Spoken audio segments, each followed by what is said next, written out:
Hello students, स्वागत है आप सभी का हमारे यूट्यूब चैनल बायोलॉजी मेंटर में। एनसीईआरटी बायोलॉजी हिंदी मीडियम कक्षा 12 अध्याय 2 पुष्पीय पादपों में लैंगिक जनन sexual reproduction in flowering plants. इसके दो भाग हम लोग पढ़ चुके हैं। आज इसका अगला भाग हम लोग पढ़ेंगे। तो आइए शुरुआत करते हैं। आज का जो पहला टॉपिक है वो है परागकण की संरचना, स्ट्रक्चर ऑफ पोलन ग्रेन। परागकण नर जनन अंग अर्थात पुंकेसर के परागकोश में बनता है। पिछले अध्याय में हम लोगों ने पढ़ा कि जो पुंकेसर होता है उसके दो मुख्य भाग होते हैं। इसको हम कहते हैं परागकोश, परागकोश और ये जो नीचे फिलामेंट होता है ये फिलामेंट, या इसको हम क्या कहते हैं, पुतंतु कहते हैं इसको। अर्थात दो भाग होते हैं, परागकोश और फिलामेंट। इसी परागकोश में परागकणों का निर्माण होता है और इस परागकण के अंदर ही नर युग्मक बनता है। इसीलिए इसे हम नर युग्मकोद्भिद भी कहते हैं या मेल गेमेटोफाइट इसे कहते हैं। सामान्यतः ये आकार में गोल व 25 से 50 माइक्रोमीटर व्यास के होते हैं। अर्थात इनका आकार सामान्य रूप से गोल होता है और कभी कभी ये अंडाकार भी हो सकते हैं। इनका जो व्यास होता है 25 से 50 माइक्रोमीटर होता है और परागकणों के अध्ययन को पेलिनोलॉजी कहते हैं। काफ़ी महत्वपूर्ण है। परागकण की जो भित्ति होती है ये दो परत वाली होती है, अर्थात इस तरह से होती है परागकण की संरचना, एक बाह्य दूसरा अंदर की। और बाहर वाली जो परत होती है इसे हम बाह्यचोल एक्साइन, और अंदर वाली जो परत होती है उसे अंतःचोल या इंटाइन कहते हैं। एक चित्र के माध्यम से इसको और समझते हैं। जो परागकण होते हैं उनकी संरचना या उनका यहाँ पर आकार आप लोग देख रहे हैं। ये जो परागकण है इसमें इसकी जो बाहरी जो सतह होती है काफ़ी स्मूथ दिखाई दे रही है। और जो दूसरा और तीसरे प्रकार का ये परागकण है, या बहुत सारे इसमें कुछ परागकण जैसे ये है, इस तरह के जो परागकण हैं इनकी बाहरी सतह खुरदुरी है अर्थात स्पाइनी है। और कुछ परागकण ऐसे होते हैं उनकी जो बाहरी सतह होती है स्टिकी होती है, चिपचिपी होती है। और ये सब जो इनके आकार हैं इन्हें परागण क्रिया में मदद करते हैं। अब हम लोग अगला जो परागकण की जो संरचना होती है उसको एक चित्र की सहायता से समझते हैं। प्रत्येक परागकण दो परतों से मिलकर बना होता है। इसकी बाह्य परत को एक्साइन और अंदर की परत को इंटाइन कहते हैं। एक्स मतलब बाहर और इन मतलब अंदर। जो एक्साइन होता है इसकी सतह, जो इसकी सतह मैक्सिमम जो पार्ट होता है इसका, इसकी जो सतह होती है उसमें एक कार्बोहाइड्रेट होता है, एक कह सकते हैं कि उसको एक पॉलीसेकेराइड उपस्थित होता है और उसको हम कहते हैं स्पोरोपोलेनिन। क्या कहते हैं? स्पोरोपोलेनिन। अर्थात जो एक्साइन होती है, एक्साइन की बाहरी सतह स्पोरोपोलेनिन नामक पदार्थ की उपस्थिति के कारण काफ़ी मजबूत होती है, स्ट्रांग होता है। इसी कारण से यह माना जाता है कि अभी तक कोई भी ऐसा ज्ञात एंजाइम नहीं है जो कि जो बाहरी सतह में स्पोरोपोलेनिन पाया जाता है उसको ये नष्ट कर सके। अर्थात काफ़ी ये स्ट्रांग होता है। और साथ ही साथ इसमें जो अम्ल और क्षार है उनका भी प्रभाव नहीं होता है, उनके द्वारा भी ये नष्ट नहीं किए जा सकते हैं। तो उच्च ताप को ये सहन कर सकता है और अम्ल और क्षार को भी ये सहन कर सकता है। इसीलिए काफ़ी स्ट्रांग होने की वजह से ये एक जीवाश्म के रूप में भी लंबे समय तक इसको स्टोर किया जा सकता है। और जो एक्साइन होता है उसमें एक स्थान ऐसा भी होता है जहाँ पर स्पोरोपोलेनिन उपस्थित नहीं होता है, उसे जर्मपोर या जनन छिद्र कहते हैं। यहाँ यह वही स्थान होता है जहाँ से परागनली का निर्माण होता है। और एक्साइन के ठीक भीतर एक सतत और स्मूथ सतह होती है, उसे हम इंटाइन कहते हैं। और इस इंटाइन के ठीक भीतर जो कोशिका होती है, उस जो साइटोप्लाज्म होता है, इस साइटोप्लाज्म में दो तरह की कोशिकाएं होती है। एक बहुत बड़ी कोशिका होती है, उसे हम कायिक कोशिका कहते हैं। जो एक कोशिका होती है कायिक कोशिका अर्थात वेजिटेटिव सेल इसको कहते हैं, जिसका केंद्रक गोलाकार है। और दूसरा जो इसी कायिक कोशिका के साइटोप्लाज्म में उपस्थित एक और कोशिका होती है, और उस कोशिका को हम क्या कहते हैं? जनन कोशिका या जनरेटिव सेल कहते हैं। यहाँ पर कायिक कोशिका का केंद्रक दिखाई दे रहा है और ये जो केंद्रक होता है इसको जनरेटिव न्यूक्लियस या जनन केंद्रक कहते हैं। जो कायिक कोशिका होती है, ये कायिक कोशिका, इसमें जो कोश केंद्रक होता है, यही केंद्रक आगे चलकर ट्यूब न्यूक्लियस इसको कहते हैं। और ये जो ट्यूब न्यूक्लियस होता है वो जब ये कायिक कोशिका का कुछ भाग जो परागनली का निर्माण करता है, तो उसमें ये ट्यूब न्यूक्लियस जाता है और आगे-आगे चलकर ये परागनली का पथ प्रदर्शन करता है। अर्थात परागनली को मादा युग्मक तक किस तरीके से पहुँचना है, वो जो मार्ग होता है, वह मार्ग किस तरह से आगे उस मार्ग में बढ़ना है, परागनली को ये जो ट्यूब न्यूक्लियस होता है वो निर्देशित करता है या गाइड करता है। और जो दूसरा जो केंद्रक है जनन कोशिका का जनरेटिव न्यूक्लियस, वो जनरेटिव न्यूक्लियस आगे डिवाइड हो जाता है दो तरीके के, इसमें केंद्रक बन जाते हैं, या कह सकते हैं कि ये जो माइटोसिस के द्वारा ये डिवीजन होगा। क्यों होगा? इसलिए होगा कि पूरे का पूरा जो परागकण होता है वो हैप्लॉइड होता है, एन नंबर ऑफ क्रोमोसोम होते हैं, इसीलिए जो डिवीजन होगा जनन कोशिका का, जो केंद्रक होगा वो डिवाइड होगा दो तरीके के, यहाँ पर क्या बनेंगे, दो तरीके के यहाँ पर युग्मक बनेंगे, और पहला नर युग्मक बनेगा और दूसरा नर युग्मक बनेगा। अब प्रत्येक में क्रोमोसोम की संख्या n होगी। अब हम लोग आगे बढ़ते हैं, इसी को हम लोग विस्तृत तरीके से समझते हैं। जो बाह्यचोल या एक्साइन होता है, यह परागकण की बाहरी परत होती है, यह डिजाइन युक्त होती है, अर्थात ये खुरदरी, इस तरह से खुरदरी होती है इसके सतह। दूसरा है, यह सर्वाधिक ज्ञात प्रतिरोधी कार्बनिक पदार्थ की बनी होती है, जिसे स्पोरोपोलेनिन कहते हैं। स्पोरोपोलेनिन पाया जाता है जो बाहरी सतह होती है, जिसके कारण ये काफी मजबूत होता है, और इसका जो जैविक पदार्थ होता है, रासायनिक अपघटन उसका नहीं होता है। इस पर उच्च ताप, अम्लों व क्षारों का प्रभाव नहीं होता है। यह किसी भी ज्ञात एंजाइम द्वारा विघटित नहीं होता है, इसका भी हमने जिक्र किया था। यही कारण है कि परागकण लंबे समय तक जीवाश्म के रूप में संरक्षित किए जा सकते हैं, अर्थात परागकणों को लंबे समय तक हम प्रिजर्व कर सकते हैं, और हम अपनी इच्छानुसार जब हम इनका यूज करना है तब हम इनका यूज कर सकते हैं। फिर अगला पॉइंट है, बाह्यचोल में एक स्थान ऐसा होता है जहां पर स्पोरोपोलेनिन उपस्थित नहीं होता है, और वह स्थान जनन छिद्र या जर्मपूर कहलाता है, जहां से परागनली का निर्माण होता है। अब अगला जो दूसरा इसका जो दूसरी परत है वह है अंतःचोल या इंटाइन। परागकण के जैसे हमने पढ़ा कि जैसे ये इंटाइन है, उसके बाहर हमने ऐसी संरचना पढ़ी, ऐसी संरचना पड़ी, इसको हम जर्मपोर कह रहे हैं, जर्मपोर कह रहे हैं, और इसको कह रहे हैं स्पोरोपोलेनिन की बनी हुई एक एक्साइन है, और जो अंदर की जो परत होती है इसको हम क्या कह रहे हैं, इंटाइन कह रहे हैं। और ये इंटाइन सेलुलोज और पेक्टिन की बनी होती है, और इसके भीतर प्लाज्मा, अर्थात जो प्लाज्मा युक्त या प्लाज्मा झिल्ली से घिरा हुआ एक कोशिका द्रव्य पाया जाता है, अर्थात इसमें कोशिका द्रव्य है जिसमें कि दो कोशिकाएं उपस्थित है, बड़ी कोशिका कायिक कोशिका, और छोटी कोशिका को हम क्या कहते हैं, जनन कोशिका कहते हैं। अब अगला इसमें से हम लोग पढ़ते हैं कि जो पोलन ग्रेन होता है, तो परिपक्व जब ये होता है तो कौन कौन से इसमें संरचना पाए जाते हैं। दो तरीके से परागण क्रिया के द्वारा बाहर निकल सकता है। नंबर पहला, इसमें एक स्थिति ऐसी हो सकती है कि जो परागकण में दो कोशिकाएं केवल मौजूद हो। नंबर पहला, कायिक कोशिका या वेस्टेटिव सेल, दूसरा जनन कोशिका या जनरेटिव सेल। जब कायिक कोशिका और जनरेटिव सेल पाए जाएंगे, तो कायिक कोशिका, जैसे कि हमने इसको चित्र की सहायता से भी समझा था, ये बड़ी और अनियमित केंद्रक वाली कोशिका होती है, अर्थात किसी भी परागकण में बड़ी कोशिका को हम कायिक कोशिका कहते हैं, तथा खाद्य पदार्थ इसमें प्रचुर मात्रा में भरा रहता है। जनन छिद्र द्वारा निकलने वाली परागनलिका का निर्माण इसी कायिक कोशिका से होता है। जैसे ये एक परागकण है, ठीक है, परागकण है, तो हमने ये बाहर वाले जो भाग है, बाह्य परत, उसको हमने समझा कि ये एक्साइन है, ये एक्साइन है, और ये अंदर वाली इंटाइन है। तो जो इसके अंदर जो कायिक कोशिका है, वह आगे चलकर इस तरह से एक परागनली का निर्माण होता है कायिक कोशिका से ही। उसके बाद दूसरा है जनन कोशिका।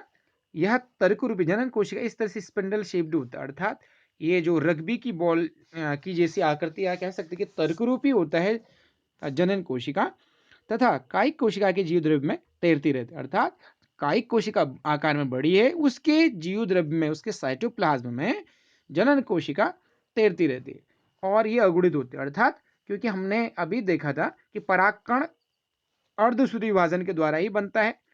पराग कण बनेगा माइक्रोस्पोर मदर सेल से, इसीलिए परागकण के अंदर जितनी भी संरचनाएं हैं, चाहे कोई भी कोशिका हो, कायिक कोशिका हो, जनन कोशिका हो या उनका केंद्र को, प्रत्येक में क्रोमोसोम की संख्या n होती है, अर्थात प्रत्येक ये जो कोशिकाएं होती है हैप्लोइड होती हैं। जनन कोशिका समसूत्री विभाजन के द्वारा दो नर युग्मकों का निर्माण करती है, जिससे कि ये डबल फर्टिलाइजेशन या दोहरे निषेचन में भाग ले सके। अर्थात परागकण में दो स्थितियां हो सकती हैं। नंबर पहला, परिपक्व परागकण के अंदर कायिक कोशिका और जनन कोशिका होगी। दूसरी स्थिति ऐसी हो सकती है कि परिपक्व परागकण के अंदर कायिक कोशिका और दो नर युग्मक हो सकते हैं, और दोनों ही नर युग्मक किससे बनेंगे? जनन कोशिका से बनेंगे। अब हम लोग आगे एक डायग्राम के सहायता से इसी बात को समझते हैं। ये जो माइक्रोस्पोर मदर सेल है, हमने पढ़ा था पिछले लेक्चर में, जो माइक्रोस्पोरोजेनेसिस या लघु बीजाणु जनन होता है, उसमें लघु बीजाणु मातृ कोशिका में अर्धसूत्री विभाजन के द्वारा लघु बीजाणु बनने की प्रक्रिया को हम लघु बीजाणु जनन कहते हैं। और लघु बीजाणु मातृ कोशिका में अर्धसूत्री विभाजन होता है तो सर्वप्रथम क्या बनेगा? माइक्रोस्पोर टेट्राड बनेगा, लघु बीजाणु चतुष्क बनेगा। और इस लघु बीजाणु चतुष्क की किसी एक कोशिका का जिक्र यहाँ पे डायग्राम के द्वारा किया गया है, किस तरह से ये आगे वृद्धि करती है। तो ये कोशिका है, अर्थात ये परागकण अब बन रहा है माइक्रोस्पोर से, अर्थात लघु बीजाणु से परागकण बन रहा है, और धीरे धीरे इसमें कोशिका में आकार में भी वृद्धि हो रही है। और जो इसका केंद्रक हो रहा है, केंद्रक भी धीरे धीरे डिवाइड हो रहा है समसूत्री विभाजन के द्वारा, और धीरे धीरे ये केंद्रक डिवाइड होगा और इस केंद्रक को ये केंद्रक दो भागों में बढ़ जाएगा, अर्थात फिर साइटोप्लाज्म का भी अनइक्वल डिवीजन होगा। एक बड़ी कोशिका बनेगी जिसे हम कायिक कोशिका या वेजिटेटिव सेल कहते हैं, और दूसरी कोशिका है जनरेटिव सेल या जनन कोशिका, जिसमें जनन कोशिका का आकार और इसमें जो केंद्रक होगा दोनों ही तर्क रूपी हो जाएंगे, अर्थात स्पिंडल शेप्ड हो जाएंगे। तो इस स्थिति से अब ऐसी संरचना भी हम लोग कह सकते हैं कि जो परिपक्व परागकण होगा उसमें कायिक कोशिका और जनन कोशिका मौजूद हो सकती हैं, या कायिक कोशिका प्लस दो नर युग्मक मौजूद हो सकते हैं। अब हम लोग आगे बढ़ते हैं। अब एक चित्र की सहायता से परागकण के अंकुरण को समझते हैं। जो परागकण होता है, उस परागकण में, जैसे ये परागकण दिया हुआ है, इसमें आप देखेंगे इस परागकण में दो केंद्रक होते हैं। पहला जनन केंद्रक या जनरेटिव सेल या जनरेटिव न्यूक्लियस, और दूसरा ट्यूब न्यूक्लियस या वेजिटेटिव न्यूक्लियस या कायिक केंद्रक भी इसको कहते हैं। क्योंकि हमने पढ़ा अभी कि किसी भी पोलन ग्रेन में या परागकण में दो कोशिकाएं पाई जाती हैं। बड़े कोशिका कायिक कोशिका, उसकी जो केंद्रक उसका होगा कायिक केंद्रक या उसको हम ट्यूब न्यूक्लियस कहते हैं, और दूसरा जो जनन कोशिका होती है उसका जो केंद्रक है जनरेटिव न्यूक्लियस या जनन केंद्रक। अब होता क्या है कि जो इंटाइन है, ये वाला जो इंटाइन के भीतर जो कायिक कोशिका है, इस कायिक कोशिका का काम होता है पराग नली का निर्माण करना, अर्थात जो जर्मपोर होगा, जो जनन छिद्र होगा, वहां से जो एक पराग नली निकल रही है, ये पराग नली का निर्माण किससे होगा? कायिक कोशिका से ही होगा। प्लस जो ये ट्यूब न्यूक्लियस होगा, इसी कायिक कोशिका में ये ट्यूब न्यूक्लियस आगे की तरफ जाएगा और धीरे धीरे इस जो पराग नली जा रही है, इस पराग नली का मार्ग प्रशस्त करेगा और इसको मादा युग्मक जहां पर होगा, भ्रूण कोश के अंदर मादा युग्मक जहां पर होगा, वहां तक इस पराग नली को ले जाने के लिए एक मार्गदर्शक की आवश्यकता होती है। जैसे हम लोग कोई कार्य करते हैं तो हमें एक मार्गदर्शक की आवश्यकता होती है, वो बताता हमें कि हमारा कार्य हम आसानी से अच्छे तरीके से किस तरह से कर सकें और सही कैसे कर सकें। उसी तरह से जो यहाँ पर ट्यूब न्यूक्लियस होता है, वह पराग नली, इस पराग नली को बताएगा कि भाई आपको किस तरीके से मादा युग्मक तक पहुंचना है। और साथ ही साथ जो ये जनन केंद्रक है, यह जनन केंद्रक दो नर युग्मक में बढ़ जाता है। ये फर्स्ट मेल गैमेट ये है और ये है सेकेंड मेल गैमेट। तो ये दोनों ही दोहरे निषेचन में भाग लेते हैं, और जिसके बारे में हम लोग विस्तृत रूप से अगले अध्याय में पढ़ेंगे। अब आगे हम लोग बढ़ते हैं परागकणों का महत्व। जो परागकण होते हैं उन्हें हम नर युग्मकोद्भिद या मेल गैमेटोफाइट भी कहते हैं। वो इसलिए कहते हैं क्योंकि इसमें मेल गैमेट पाया जाता है। ये जो परागकण होते हैं उनमें नंबर पहला है इनका महत्व में आहार संपूरक।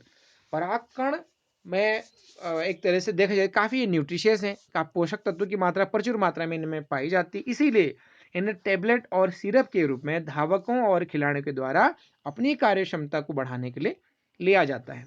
दूसरा, पराग एलर्जी। एलर्जी मतलब ऐसी एलर्जी, ऐसे पदार्थ जिनके कारण हमारे बॉडी में एलर्जी उत्पन्न होती है, उसे हम क्या कहते हैं? एलर्जन कहते हैं। उसी तरह से परागकणों को भी एक तरह से हम एलर्जन कहते हैं। क्यों कहते हैं? क्योंकि इनके द्वारा भी एलर्जी उत्पन्न होती है। उदाहरण के लिए पार्थेनियम एक प्रकार का, जिसे हम गाजर घास कहते हैं, एक प्रकार का देखा जाए तो एक विदेशी प्रजाति का एक पौधा है। उसके परागकण एलर्जी उत्पन्न करते हैं, श्वसन विकार संबंधी जैसे कि दमा और श्वसनीय शोथ, इन कार्यों को उत्पन्न करते हैं इसके परागकण। इसीलिए पार्थेनियम को एलर्जी उत्पन्न करने वाला कह सकते हैं। अगला जो पॉइंट है वह है परागकण की जीवन क्षमता या अंकुरण क्षमता। अर्थात परागकण जब परागण प्रक्रिया के द्वारा एक पुष्प के नर जनन अंग पुंकेसर के परागकोश से बाहर निकलता है, तो तब से लेकर इसके जनन योग्य अर्थात इसके निषेचन योग्य रहने तक की जो प्रक्रिया है या वो जो समय है, वो अंकुरण क्षमता उसको हम कहेंगे या उसको जीवन क्षमता कहेंगे। अर्थात जब ये परागण क्रिया के द्वारा निकलेगा नर जनन अंग से बाहर, तब से लेके एक और कुछ समय तक इसमें अंकुरण की क्षमता होगी। तो वो क्षमता दो बातों पर निर्भर करती है, तापमान और आर्द्रता। अलग अलग पौधों में अंकुरण क्षमता अलग अलग होती है। उदाहरण के लिए हम लोग देखते हैं कि परागकण में कुछ अनाज ऐसे हैं जैसे कि धान और गेहूं है, इनमें केवल 30 मिनट तक ही परागकण जीवित रह सकते हैं। अर्थात उनमें जीवन क्षमता विद्यमान रहेगी, उनमें अंकुरण क्षमता केवल 30 मिनट तक रहेगी। इसी 30 मिनट के अंदर परागकण परागण क्रिया को संपन्न करेगा और तत्पश्चात जो मादा जो जनन अंग होगा उसके वर्तिकाग्र में इसकी वृद्धि होने लगती है। दूसरा है रोजेसी, सोलेनेसी और लेगुमिनोसी, जो एक कुल हैं, इनमें परागकणों का जो जीवन, इनकी जो जीवन क्षमता होती है कई महीनों तक हो सकती है। अर्थात एक बार बनने के बाद कई महीनों तक भी अगर ये परागकण पहुंचते हैं इनके मादा जनन अंग के वर्तिकाग्र में, तब भी परागण की क्रिया संपन्न हो सकती है। उसके बाद अगला पॉइंट है परागकणों को द्रव नाइट्रोजन में अर्थात -196 डिग्री सेल्सियस में कई वर्षों तक पराग बैंकों में भंडारित करके फसल प्रजनक के रूप में उपयोग में लाया जा सकता है। अर्थात जो द्रव नाइट्रोजन या लिक्विड नाइट्रोजन होता है वह कुछ जैविक पदार्थों को लंबे समय तक संरक्षित रख सकता है। इसीलिए जो परागकण होते हैं उन्हें भी एक पराग बैंकों में लंबे समय तक भंडारित किया जा सकता है, जो कि भविष्य में फसल प्रजनक अर्थात कुछ ऐसे फसल हैं जिनमें हम अपनी इच्छानुसार परागकण जिस पौधे का जो वांछित पौधा है उसका परागकण अगर हमने लेना है तो उसके परागकणों को हम क्या कर सकते हैं, -196 डिग्री सेल्सियस लिक्विड नाइट्रोजन में पराग बैंकों में संरक्षित रख सकते हैं। अब जब हमें आवश्यकता होगी तो तब उसे हम फसल प्रजनक के रूप में अपनी फसल की पैदावार बढ़ाने के लिए अच्छी अगर वैरायटी का ये परागकण होगा तो उसका इस्तेमाल हम कर सकते हैं। तो आज हमने परागकण की संरचना, परागकण की संरचना में एक्साइन, इंटाइन और परागकण के महत्व के बारे में हम लोगों ने पढ़ा। परागकण का अंकुरण किस तरह से होता है उसके बारे में हमने पढ़ा। उम्मीद करता हूं कि आप लोगों ने पिछले लेक्चर्स भी पढ़े होंगे और उसी तरह से आप इसको भी पढ़ेंगे, समझेंगे और हमारे इस चैनल के साथ जुड़ते रहेंगे। अगर अभी तक भी आपने हमारा चैनल सब्सक्राइब नहीं किया है तो प्लीज़ इस चैनल को सब्सक्राइब कीजिए। इससे आगे वाले जो वीडियो हैं उनके अपडेट्स भी पाने के लिए आप बेल आइकन को प्रेस कीजिए। अब इस लेक्चर को यहीं समाप्त करते हैं। अगला जो टॉपिक हम लोग पढ़ेंगे वो पढ़ेंगे पुष्पिका मादा जनन अंग जाएंगे के बारे में। तब तक keep studying, keep in contact और तब तक के लिए टेक केयर, बाय।